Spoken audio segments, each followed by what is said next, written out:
Hello बच्चों, तो अब तक हमने एक्सेल में 75 क्वेश्चन के डिस्कस किए थे। आज बाकी के 100 पूरा करते हैं। इसके बाद हम आपको मेल मर्ज के सारे प्रश्न और उत्तर को लेकर आएंगे और मेल मर्ज में कोशिश रहेगी कि आपका एग्ज़ाम में जो भी प्रश्न रहे वो आपका छूट नहीं पाए। तो वो लगातार प्रैक्टिस करें, रिपीटेड करते रहें ताकि आपको किसी प्रकार की कोई दिक्कत नहीं आ पाए। ठीक है, तो देखिए हम यहाँ पर बात करते हैं एक्सेल में कि एक्सेल में जो डेटा टेबल है, ठीक है, उसको साथ जोड़ने के लिए किस विकल्प का यूज करते हैं। तो यहाँ पे भी लुकअप है, पर भी लुकअप नहीं होगा। यहाँ पे टेबल विकल्प का हम लोग यूज करेंगे। ठीक है, पिवट टेबल के द्वारा जो है हम लोग टेबल को एक साथ जोड़ सकते हैं। इसका सही उत्तर आपका सी हो जाएगा। नेक्स्ट है आपका कि किस शॉर्टकट किस जो है पूरी सीट का चयन किया जाता है। ऑलरेडी आपको पता होगा, कंट्रोल ए से। इसके बाद नेक्स्ट है हमारा कि किस फंक्शन की का प्रयोग जो है सेल्स में स्थित मानों की गिनती करने के लिए होता है। अगर हम बात करते हैं कि डायरेक्ट अगर सेल में उपस्थित नंबर को जोड़ने की अगर बात कहते हैं, ठीक है, तो वहाँ पे आपका सम फार्मूला काम करेगा। लेकिन अगर हम सेल में स्थित मानों को गिनने के लिए अगर करते हैं तो यहाँ पर काउंट का यूज करेंगे। इसलिए दोनों चीज़ में आपको कन्फ्यूजन हो जाएगा। इसलिए ध्यान रखिएगा, यदि आपको नंबर वाले सेल को गिनने कहेगा तो वहाँ पर आपका काउंट इफ, और यदि नंबरों को डायरेक्ट गिनने कहेगा, जोड़ने कहेगा, तो वहाँ पे सम इफ। तो इसका सही उत्तर गिनने के लिए कह रही है, मान को गिनने के लिए, ठीक है, गिनती के लिए, तो यहाँ पर हम सही उत्तर ए लगाएंगे। इसके बाद हम बात करेंगे कि एक्सेल में जो सेल्स को मर्ज करने का शॉर्टकट की क्या है। ये बना बनाया शॉर्टकट है बच्चों, और इसके लिए हमने आपको एक्सेल में बता चुके हैं। आप एक्सेल में जाइएगा होम टैब में ना, तो आपको मर्ज एंड सेंटर का ग्रुप मिलेगा, जिसमें हमने बताया था कि 4 ऑप्शन होता है।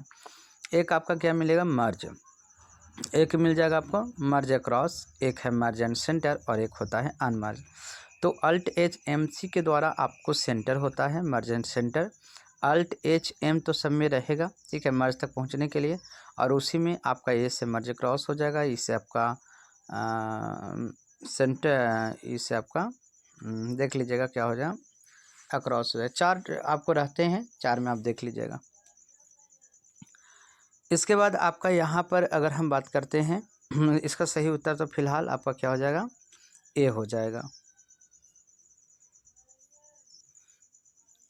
चलिए, तो इसका सही उत्तर आपका ए हो जाएगा। ठीक है, इसका नेक्स्ट है कि एक्सेल में किसी सेल में टेक्स्ट को बोल्ड करने के लिए किस शॉर्टकट की का उपयोग करेंगे। इसको भी आपको पता होना चाहिए कि आपका जो कंट्रोल बी होता है, ये भी आपको ये उत्तर सही है कि कंट्रोल बी से हम बोल्ड करते हैं और उसी से अनबोल्ड भी करते हैं।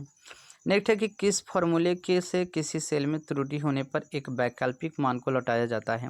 यानी जैसे मान कर चलते हैं, आपने एक्सेल में कोई फार्मूला लगाया बच्चों, और हमने आपको एक्सेल के एरर के बारे में भी बताया था कि एक्सेल में कई प्रकार के एरर हैं, करीब करीब 9 प्रकार के एरर होते हैं जो हमने लिखवाया था। जैसे कि आपका Hutch value, Hutch name, Hutch divided by 0, ठीक है, तो ये सारे आपको एरर होते हैं। तो इन एरर अगर कहीं पर आ जाती है तो उसे ठीक कैसे करेंगे, त्रुटि अगर फार्मूला में होती है तो यहाँ पे एक ऑप्शन मिल जाएगी जिसका नाम है इफ एरर। तो इफ एरर ऑप्शन की मदद से जो है हम इसको ठीक कर सकते हैं, किसी त्रुटि को, किसी जोड़ के बीच में अगर कोई त्रुटि आ जाए तो यहाँ पर इसका सही उत्तर आपका ए हो जाएगा। नेक्स्ट है कि एक्सेल में ग्रिड लाइन को छिपाने का शॉर्टकट की क्या है। तो ग्रिड लाइन देखिए, ये भी बना बनाया शॉर्टकट है बच्चों। एक्सेल में अगर आप कोई भी शॉर्टकट बनाते हैं तो अल्ट बटन, पहला तो हमने ये भी बताया कि अल्ट बटन आप जैसे ही प्रेस करते हैं तो आपको इंडिकेट होने लगता है सभी जगह पे, ठीक है। फिर इसके बाद ग्रिड लाइन, तो ग्रिड लाइन आपको कहाँ पर है, तो सबसे पहले देखना पड़ेगा किस टाइम में, तो व्यू टाइम में। तो व्यू का शॉर्टकट क्या हो गया, डब्लू। तो अल्ट प्लस डब्लू से व्यू टैब खुल गया। अब तो इतना ही से पता चलेगा। फिर भी आप दबाइएगा तो उसके ग्रुप में चल जाएंगे, G4 ग्रिड लाइन में चले जाएंगे, ठीक है। तो इसका भी सही उत्तर आपका ए हो जाएगा। कहते हैं एक्सेल में सेल्स में फॉर्मेटिंग हटाने के लिए किस शॉर्टकट की का उपयोग करते हैं, ठीक है। तो अगर आपको फॉर्मेटिंग हटाना है तो देखिए हमने क्या बताया कि जो अल्ट वाला शॉर्टकट है बच्चों, वो सबसे पहले तो है कि अल्ट से शुरू होता है, ना कंट्रोल से ना शिफ्ट से, ठीक है। एक अल्ट से शुरू हुआ है तो अल्ट ई एफ है, एक है आपका अल्ट प्लस F4। तो अल्ट प्लस जो ई है, ठीक है, ए है एफ है, तो फॉर्मेटिंग के लिए होगा कि अल्ट F4 आपको पता होनी चाहिए कि प्रोग्राम को क्लोज करता है या शटडाउन का ऑप्शन डेस्कटॉप पे लाता है। इसका करेक्ट आंसर जो है आपका बी हो जाएगा। कहता है कि एक्सेल में अगर फॉर्मूला एंट्री के बाद इस मान में बदलने के लिए कौन सा विकल्प का उपयोग किया जाता है। अगर मानते हैं आपने एक्सेल में कोई फॉर्मूला टाइप किया, कोई एंट्री किया, ठीक है, और उन एंट्री को यदि आप किसी मान में, किसी वैल्यू में बदलना चाहते हैं तो यहाँ पर किसका आप उपयोग करेंगे। ठीक है, तो आप पेस्ट वैल्यू की मदद से जो है आप उन मान को वैल्यू में बदल सकते हैं, ये भी हमने बताया था। और पेस्ट स्पेशल खोलने का शॉर्टकट की क्या हो गया, Ctrl+V से आपका पेस्ट स्पेशल ओपन हो जाता है। तो इसका सही ऑप्शन आपका क्या हो गया, सी। कहता है कि किस विकल्प का उपयोग एक्सेल में किसी कॉलम या रो की पूरी सामग्री को हटाने के लिए की जाती है। तो यहाँ पर हमने बताया कि डिलीट बटन अगर आप सेलेक्ट कर लेते हैं और डिलीट बटन पर प्रेस करते हैं तो कॉलम या रो किसी में भी जो सामग्रियाँ होगी वो आपकी डिलीट हो जाएगी, बस फॉर्मेट को छोड़ करके। ठीक है, फॉर्मेटिंग वाला जो है वो आपका क्लियर फॉर्मेटिंग के द्वारा ही हटाई जाती है। फिलहाल इसका सही उत्तर ए हो जाएगा। नेक्स्ट है कि एक्सेल में आप किस सेल में डेटा एंटर करने के बाद अगली सेल में जाने के लिए किस कुंजी का प्रयोग करें। यहाँ पर देखिए क्वेश्चन आपको कन्फ्यूजन करने वाला बच्चों। एक तो होता है कि एक प्रश्न तो ये था जो हमने पीछे पढ़ाया था कि एक्सेल में आप किसी सेल में नया लाइन लाने के लिए किस शॉर्टकट का उपयोग करते हैं। तो यदि नया लाइन लाना है तो अल्ट के साथ इंटर, परंतु यहाँ पे क्या कह रहा है कि किसी सेल में डेटा एंटर करने के बाद अगली सेल में जाने के लिए, यानी अगली सेल में अब जाना है तो कौन सा शॉर्टकट। तो अगली सेल के सिंपल इंटर बटन दबाते हैं, इंटर दबाते हैं, अगली सेल में चले जाते हैं। नेक्स्ट है कि एक्सेल में सेल्स का डेटा लिंक। नेक्स्ट हमारा है कि एक्सेल में सेल्स का डेटा लिंक करने के लिए किस विकल्प का उपयोग होता है। तो देखिए अगर हम लिंक की बात करते हैं तो यहाँ पर सीधा सीधी ऑप्शन है बच्चों की हाइपर लिंक। एक ऐसा ऑप्शन है जिसके द्वारा हम किसी सेल से किसी टेक्स्ट के बीच या किसी सीट के बीच हम लिंक करते हैं, बाकी किसी से लिंक नहीं करते हैं। पिवट टेबल जो है अपने सीट में ही रहते हैं, डेटा वैलिडेशन अपने आप में रहता है, फॉर्मेट अपने आप में। एक हाइपर लिंक ऑप्शन जो है हम किसी भी सेल से लिंक कर सकते हैं, किसी भी डेटा से लिंक कर सकते हैं।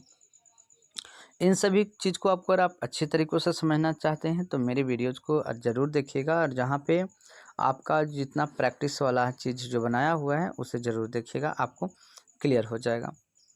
नेक्स्ट है कि एक्सेल में सेल के बीच सापेक्ष संदर्भ यानी रिलेटिव रेफरेंस के लिए क्या इस्तेमाल होता है। तो यहाँ पर ऑप्शन है $A एंड कोई भी नहीं। तो यहाँ पर देखिए सापेक्ष का मतलब क्या है, तो देखिए नीचे में लिखा हुआ कि सापेक्ष का मतलब ऐसा सेल जिसमें आपका नॉर्मली टाइप होती है, जैसे A1 है, B1 है, C1 है, जो भी हम टाइप करते हैं नॉर्मली, ठीक है, तो उसे हम बोलते हैं सापेक्ष। सापेक्ष यानी रिलेटिव वैल्यू। तो जैसे हमने एग्जांपल के लिए दिया है A1 प्लस B1, तो ये जो वैल्यू हमारी है ये वैल्यू हमारी सापेक्ष वैल्यू है। इसी में से अगर हम एब्सोल्यूट वैल्यू की बात करें तो एब्सोल्यूट यानी जिसको हम बोलते हैं निरपेक्ष, ठीक है। तो यहाँ पे देखिए कहता है कि जिसमें आपका रो और कॉलम दोनों आपका जो है कि लॉक रहती है। जब $A तो ये जो $साइन आगे में लग गया एक कॉलम लॉक हो गया, और $साइन जो 1 पहले लग गया 1 के पहले वो रो लॉक हो गया। तो निरपेक्ष वैल्यू यानी डेटा को स्थायी करने के लिए, फ्रीज करने के लिए हमने पहले भी बताया था कि रेफरेंस का यूज़ करते हैं, और वो है आपका एब्सोल्यूट वैल्यू। तो जो $साइन है और $साइन 1 देख रहे हैं ये आपका एब्सोल्यूट वैल्यू है, और जहाँ पे A1 प्लस B1 आप देख रहे हैं तो वो आपका जो वैल्यू हो गया ये क्या कहलाएगा, रिलेटिव कहलाएगा, ठीक है। और एक और हो गया हमारा मिश्रित। तो मिश्रित में देखिए कि कॉलम या रो में एक स्थिर रहता है, ठीक है, चाहे तो आपका रो होगा चाहे आपका कॉलम। जैसे मानते हैं हम दोनों को अलग कर दिए, ठीक है, अलग दोनों को कर दिए, तो चाहे तो हमारा रो वैल्यू होगा या तो हमारा कॉलम वैल्यू होगा, ठीक है। तो जो दोनों में से कोई एक होगा वो मिश्रित के अंदर आएगा, जो दोनों आएगा वो एब्सोल्यूट में आएगा, और जिसमें नहीं रहेगा कोई भी $साइन फ्रीज पैन तो वो आपका रिलेटिव हो गया, ठीक है। इसको अच्छे से समझ के उत्तर दीजिएगा। कहते हैं एक्सेल में ऑटो सम का शॉर्टकट की क्या होता है बच्चों। ऑटो सम का मतलब होता है जोड़ना, ठीक है। यानी कि अगर मानते हैं आपने कोई कंटिन्यू वैल्यू है, कोई नंबर है, अब उनको आप आपस में जोड़ना चाहते हैं तो अल्ट के साथ जैसे ही आप बराबर का उपयोग करेंगे तो वो आपका ऐड हो जाएगा। कहता है कि किस फंक्शन से आप एक्सेल में सेल्स के जो औसत है निकाल सकते हैं। तो ये सारे फार्मूला का नाम हमने पहले ही बता चुके हैं कि एवरेज के द्वारा औसत निकालते हैं, सम के द्वारा जोड़ते हैं, और काउंट के द्वारा गिनते हैं। सम और काउंट में भी ध्यान रखिएगा, अगर सेल में उपस्थित डेटा को गिनने का कहता है तो हाँ काउंट, और जोड़ने के लिए कहता है तो सम, और यदि हाईएस्ट वैल्यू निकालना है तो मैक्सिमम। तो यहाँ फिलहाल औसत कह रहा कि औसत निकालना, तो एवरेज मन होता है औसत, तो इसका सही उत्तर आपका बी हो गया। कहते हैं कि एक्सेल में अगर हम फाइल का डिफ़ॉल्ट सेविंग लोकेशन कहाँ होता है, यदि मानते हैं आपने न्यू कंप्यूटर ख़रीदा है, एमएस वर्ड आपने लोड किया है, एक्सेल लोड किया है, अगर आप किसी फाइल को सेव करते हैं तो वो फाइल आखिरकार कहाँ जाता है, तो वो फाइल आपको बाय डिफ़ॉल्ट माई डॉक्यूमेंट के अंदर सेव होता है। तो ये सारी चीज़ों को ध्यान रखिएगा, ये सब छोटा छोटा चीज़ है तो इसको ध्यान रखना, और यही छोटा छोटा जो क्वेश्चन है हम लोग को दिक्कत करती है कि क्या उत्तर इसका दें। ठीक है, डेस्कटॉप पर हम सेट करते हैं तब जाता है, डाउनलोड में सेट करते हैं तो डाउनलोड में जाता है। ठीक है, लेकिन माई डॉक्यूमेंट जो होता है वो डिफ़ॉल्ट रूप से सेव होता है। कहते हैं कि एक्सेल में पेज सेटअप का उपयोग किसके लिए किया जाता है, तो एक्सेल में अगर हम पेज सेटअप की बात करें तो ऑप्शन में है पेज लेआउट सेट करने के लिए, वर्कशीट का नाम बदलने के लिए, फार्मूला एडिट करने के लिए, सेल्स मर्ज करने के लिए। तो सिंपल सा है कि एक्सेल में पेज लेआउट जो होता है वही तो पेज सेटअप ग्रुप का ऑप्शन है, और तो बाकी इसमें से कोई ऑप्शन है नहीं, तो इसका सही उत्तर हमारा ए हो जाएगा। इसी प्रकार है कि किस शॉर्टकट से एक्सेल में फार्मूला का रिजल्ट नहीं दिखाने के लिए फार्मूला दिखाया जाता है। ठीक है, यानी कि कहा जाता है कि हम कि कौन सा ऐसा शॉर्टकट को प्रेस करें जिससे एक्सेल में ना रिजल्ट ना दिखाई दे, रिजल्ट की जगह क्या दिखाई दे, फार्मूला दिखाई दे। तो यहाँ पे आप ध्यान दीजिएगा, सबसे जो फर्स्ट आपका है कंट्रोल के साथ ग्रेव एक्सेंट। तो ग्रेव एक्सेंट मालूम है क्या होता है, तो ग्रेव एक्सेंट का हम कैसे आपको शो करें, आप एग्जांपल मान लीजिए कि जैसे ए है और ए के माथा पर अगर हमको कोई डैश देना हो, ये नीचे आ रही है ना, ऐसे ए के माथा पर अगर मानते हैं को डैश देना, ठीक है, और जो डैश होता है वो तिरछा में होता है तो उसे हम एक्सेंट बोलते हैं। ए वाला टिल्ड बटन में रहता है, ठीक है, ए वाला, हाँ, तो इसको हम देते हैं, ये देखिए, तो ये जो हुआ आपका, इसको थोड़ा सा पहले से लगा के दिखाते हैं, ऐसे, हाँ ऐसे, ठीक है। तो ए के ऊपर आप देखते हैं कि हेरेब टाइप का लगा होता है तो उसे हम एक्सेंट कहते हैं, ग्रेव एक्सेंट। एक्सेंट भी कई प्रकार के होते हैं, ग्रेव एक्सेंट बहुत कम लोग इसको जानते होंगे, आज जानकारी ले लीजिए अगर आप क्वेश्चन सही से पढ़ रहे हैं तो ग्रेव एक्सेंट जो टिल्ड वाला जो बटन आप यहाँ पर देख रहे हैं ना, इसी टिल्ड वाला में ऑप्शन होता है।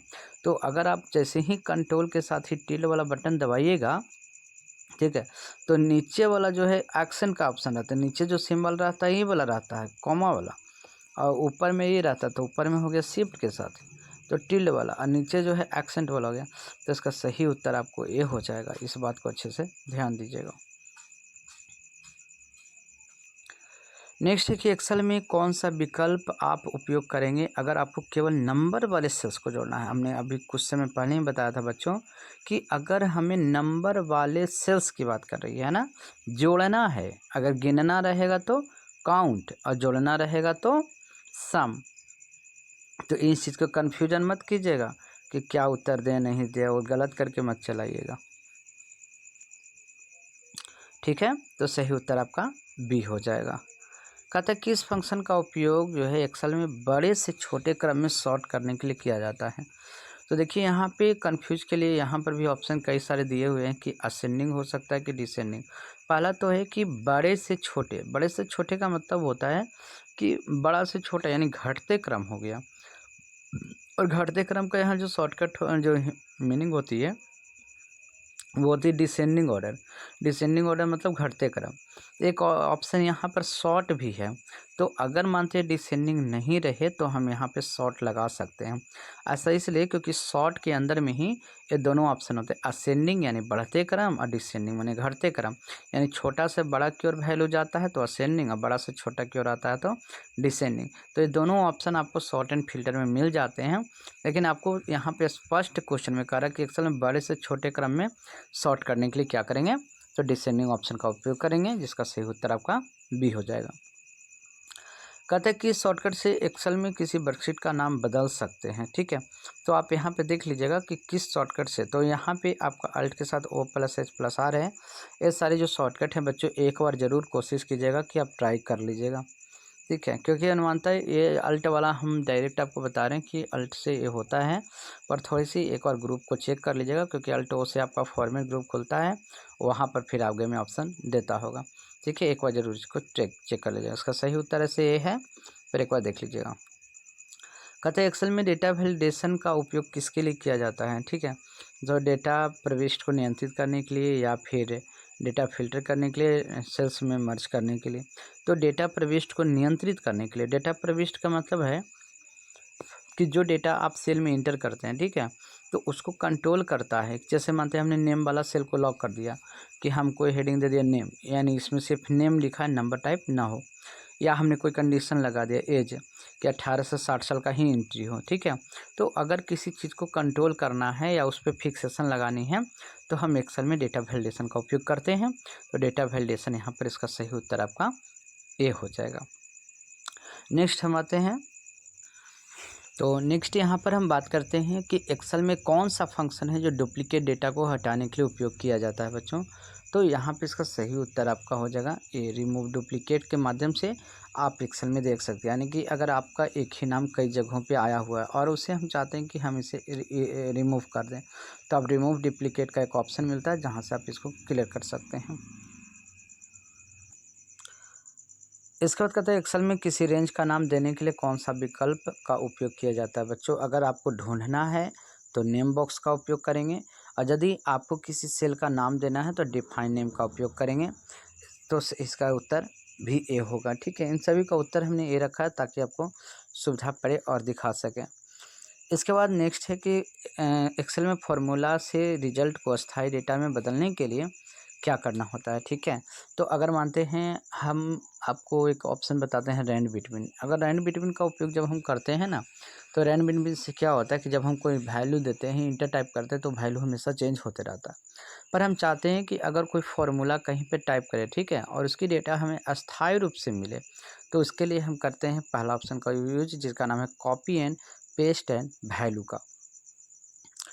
इसके बाद है कि एक्सेल में स्पार्क लाइन का उपयोग किस लिए किया जाता है। तो छोटे चार्ट बनाने के लिए हम स्पार्क लाइन का यूज करते हैं।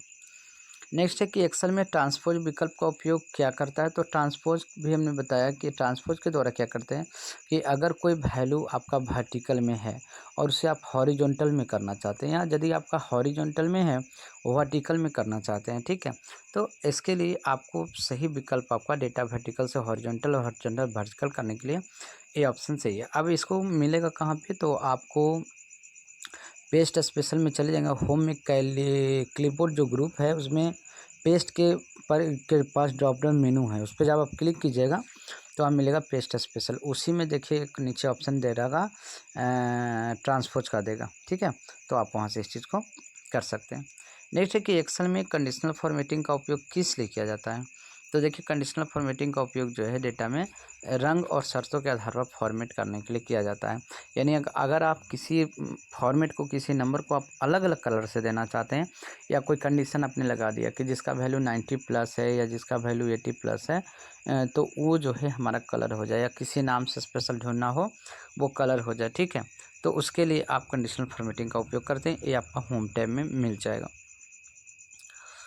नेक्स्ट है कि एक्सेल में किस फंक्शन का उपयोग डेटा की सबसे बड़ी जो मान है निकालने के लिए की जाती है। हम बहुत पहले ही पढ़ चुके हैं कि मैक्सिमम के द्वारा हम किसी मैक्सिमम वैल्यू की जानकारी ले सकते हैं।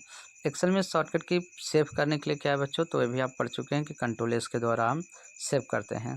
कहते हैं एक्सेल में अगर पिवट रिपोर्ट को रिफ्रेश करना हो, जैसे मानते हैं कि आपने कोई रिपोर्ट बनाया हुआ था जनवरी का, फरवरी का, मार्च में, और अगर उन रिपोर्टों में अगर आपने कोई संशोधन किया, ठीक है, आपने कोई सुधार किया, तो सुधार करने के बाद जब आप सेव करेंगे, और सेव करने के बाद जब पिवट टेबल को रिफ्रेश करते हैं, तो रिफ्रेश करने के बाद आपको जो डेटा है फिर से आपका ऐड होकर के आ जाता है। ठीक है, तो यहाँ पर पिवट टेबल को रिफ्रेश करने का शॉर्टकट की भी है। एक तो है कि ऑप्शन से भी जाकर रिफ्रेश कर सकते हैं, और नहीं तो रिफ्रेश ऑल का शॉर्टकट है अल्ट के साथ F5।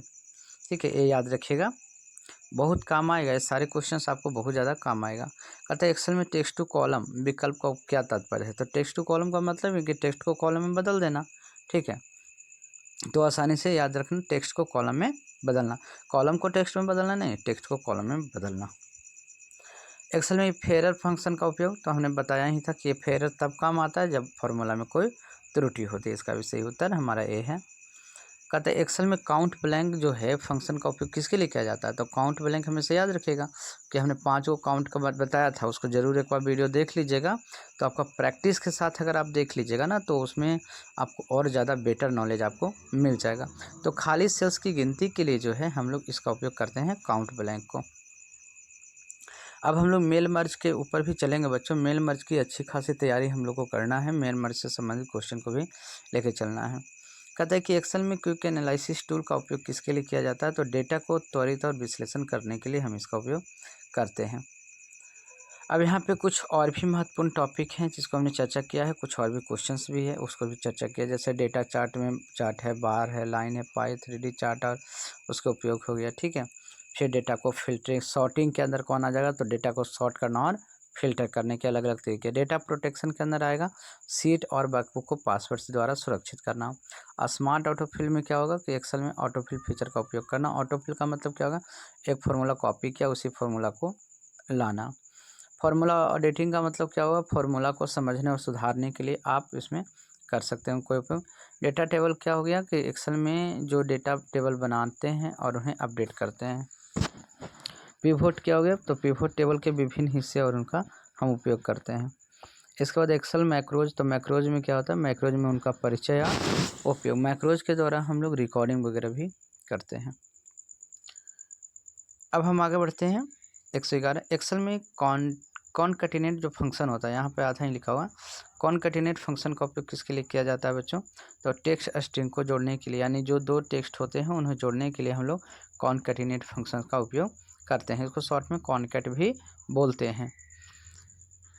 इसके बाद है कि एक्सेल में गोलसिंक फंक्शन का उपयोग किसके लिए किया जाता है। तो गोलसिंक फंक्शन का उपयोग जो है किसी फॉर्मूले का वांछित परिणाम प्राप्त करने के लिए। जैसे गोलसिंक का उपयोग हम लोग तब करते हैं, जैसे मान लेते हैं कि हम पीएमटी फंक्शन निकाल रहे हैं, जैसे लोन वाला फार्मूला निकाल रहे हैं और मानते हैं हमने 10,000 का सामान लिया, तो एक तो ईएमआई बन जाता है कि हर महीने इतना पे करना होगा, 200, 400, 500, तो साल भर में पूरा होगा। लेकिन अगर मानते हैं कि एक वैल्यू हमको सेट करनी है कि हमको 500 हर महीने देना ही है, चाहे जितना दिन में पूरा हो जाए, ठीक है। तो गोलसिंक फंक्शन के माध्यम से ये लिमिट सेट कर सकते हैं कि कितना दिन में कौन सी प्राप्त होगा। नेक्स्ट है कि एक्सेल में फिल हैंडल का उपयोग किसके लिए किया जाता है बच्चों, तो डेटा को स्वचालित प्रतिलिपि बनाने के लिए हम फिल हैंडल का उपयोग करते हैं। एक्सेल में काउंटिंग फंक्शन किसके लिए उपयोग होता है, तो काउंट इफ भी आपको पता ही है कि काउंट जब भी बात आती है तो वहाँ पे सेल की बात जरूर आएगी बच्चों। तो देखिए यहाँ लिखा सेल की गिनती के लिए, तो किसके अनुसार, शर्त को पूरा करने वाले सेल्स की गिनती के अनुसार। देख लीजिएगा वीडियो, बहुत इंपॉर्टेंट, हम बार बार कह रहे हैं बच्चों, एक बार जरूर देख लीजिएगा इसकी प्रैक्टिस। कहता है कि एक्सेल में फिल्टर का उपयोग किसके लिए किया जाता है, ठीक है। तो डेटा को एक विशिष्ट मान के आधार पर जो है छांटने के लिए। एक्सेल में न्यू कमेंट जोड़ने का शॉर्टकट की क्या होता है, शिफ्ट प्लस F2। शिफ्ट के साथ अगर हम F2 बटन को प्रेस करते हैं तो नया कमेंट जोड़ने का ऑप्शन आ जाता है हमारे पास।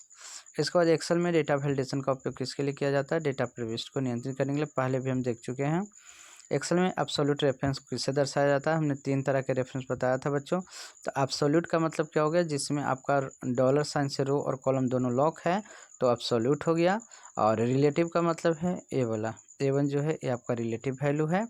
और यदि हम इसकी बात करें डॉलर साइन ए और ए का, तो ये हमारा कौन सा वैल्यू जो मिक्स वैल्यू के अंदर में आएगा। तो एक्सेल में सिनेरियो मैनेजर किसके लिए उपयोग किया जाता है, विभिन्न डेटा को इनपुट के आधार पर संभावित परिणामों को तुलना करने के लिए। एक्सेल में कौन सा शॉर्टकट इंसर्ट फंक्शन को खोलता है, तो शिफ्ट के साथ F3 जब हम प्रेस करते हैं तो इंसर्ट फंक्शन हमारा खुल जाता है। तो ये सारे शॉर्टकट याद रखिएगा, बहुत ही महत्वपूर्ण है। इसके बाद कुछ और महत्वपूर्ण बात है, एक व्हाट इफ एनालिसिस वगैरह, इसे आप पढ़ लीजिएगा और इसे याद कर लीजिएगा। तो व्हाट इफ एनालिसिस में गोलसिंक सिनेरियो मैनेजर डेटा टेबल के उपयोग वगैरह आ जाते हैं। सोल्वर टूल में क्या होगा, सोल्वर एक्सेल का एक एडवांस टूल है जिसका उपयोग ऑप्टिमाइजेशन समस्याओं को हल करने के लिए किया जाता है। इसके द्वारा हम क्या कर सकते हैं कि जटिल जो भी गणनाएं वगैरह होती है शर्त के अनुसार, उन सभी को हम यूज करते हैं। अगर इन सब का देखना चाहते हैं हमें कमेंट में बताइएगा, हम इसका सारा वीडियो बता देंगे। और क्वेश्चन अगर एग्जाम के अनुसार है तो काफ़ी है। एडवांस चार्ट में क्या आएगा, तो एक्सेल में उपलब्ध जो है एडवांस चार्ट जैसे waterfall chart, tree map chart, sunburst chart का उपयोग जो है विश्लेषण और विजुअलाइजेशन को बेहतर बनाने के लिए हम लोग करते हैं। पावर क्यूरी हो गया, ठीक है, जिसमें आपको इंपोर्ट ट्रांसफॉर्म क्लीन करने के लिए ऑप्शन मिल जाती है। फिर वीवीए हो गया, बहुत ही बेहतर जो टॉपिक है एक्सेल का वो है एक्सेल का वीवीए। एक्सेल में मैक्रोज बनाने के लिए वीवीए का उपयोग किया जाता है।